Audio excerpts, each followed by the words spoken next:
Yeah. Okay. Thank you very much, and thank you, Minister, for coming in here today for this bill. The Criminal Justice Hate Crime Bill is flawed, and its very purpose on creating an offence of hate crime. It is flawed in its principle, and it is flawed in its substance too. It imports identity politics into criminal law, which will prove unworkable, profoundly arbitrary and divisive. The bill is flawed beyond redemption. It is not capable of being amended.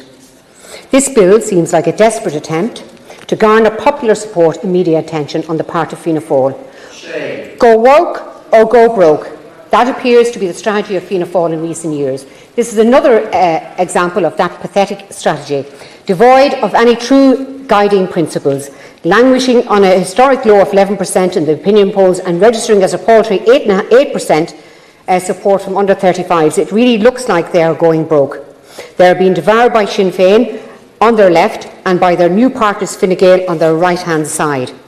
Turning back to this fundamentally flawed bill, the purpose of which is to create a new criminal offence of hate crime and superimpose it onto specified existing criminal offences. Section 2(1) reads as follows.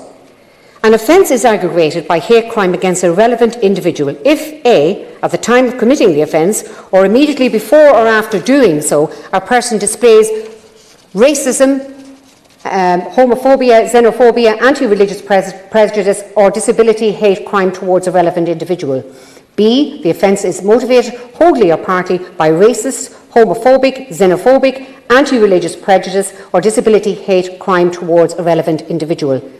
Section 2 tacks the label of hate crime onto existing crimes as an aggravated factor for the prosecution. The vagueness, breadth and open-ended nature of this provision is quite staggering. I note, for example, that racism, which includes things like antagonism, which is extremely subjective, would be made potentially criminal if anyone claims it. The definition of xenophobia encompasses an accused person having a fear of people from different culture.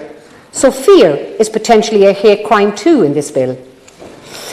Homophobia is defined as including negative and uninformed feelings towards homosexuality or individuals who are identified as or perceived as being lesbian, gay, bisexual or transgender.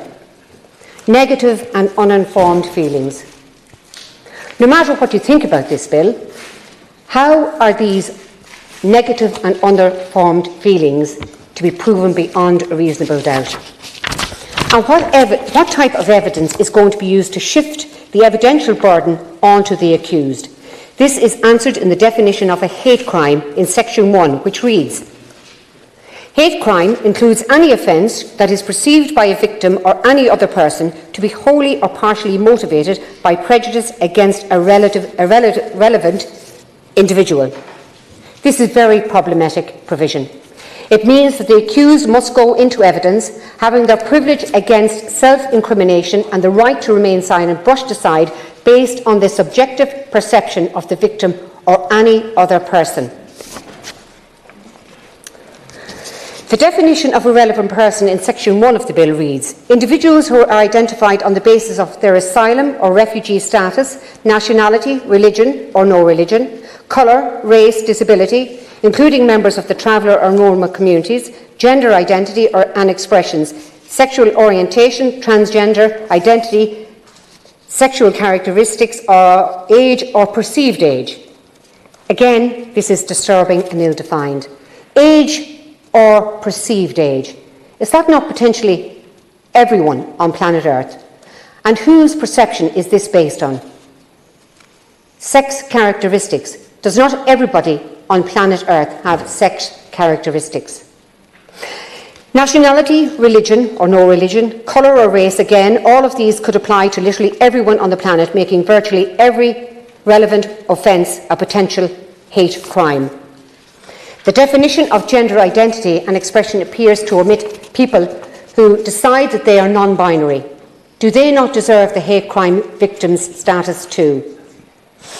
Regarding sentencing of the accused convicted of a hate crime, Section 3(1) reads as follows. Where it is proven or demonstrated to the satisfaction of the court that a motivating factor for the commission of a relevant offence was aggravated by hate crime against a relevant individual, the court shall, on conviction. What on earth does the phrase demonstrated to the satisfaction of the court mean? Have those introducing this bill invented a new alternative standard of proof in criminal cases involving hate crimes? Whatever happened to proof beyond a reasonable doubt? As for the penalty to be imposed by the trial judge, Section 4, in my view, is an unwarranted intrusion by the Oireachtas in judicial discretion when sentencing. It tries to compel a trial judge to impose a maximum sentence on someone convicted of a hate crime. If this is supposed to act as a deterrent, it will not. All the evidence from the fields of criminology point to the likelihood of being apprehended as a deterrent and not the potential sentence. Section 5 is like the rest of the bill, is pointless at best. Trial judges already have considerable latitude when sentencing to make probation orders with a wide range of conditions as they deem appropriate to the offender, the offence and the facts of the case. It is my understanding, for example, that as the law stands, a trial judge could, if they deemed it appropriate to the facts of the particular case, stipulate that an offender must do a course while on probation to educate them in relation to racism. Similarly, this entire bill is unnecessary. To explain, as the law stands, if there is an evidence of racism, that it is relevant to and admissible in a particular case of assault, for example. It can be presented in court by the prosecution for the judge and jury to consider as appropriate. Not only is this bill poorly drafted, ill-conceived, nonsense on stilts, it is equally a manifestation of poisonous identity politics. It is a shameful attempt to corrupt the existing criminal law with this toxic, incoherent ideology for the sake of personal political gain. For this reason, I will be opposing the bill in its current form and I will be voting against it at committee stage. Thank you.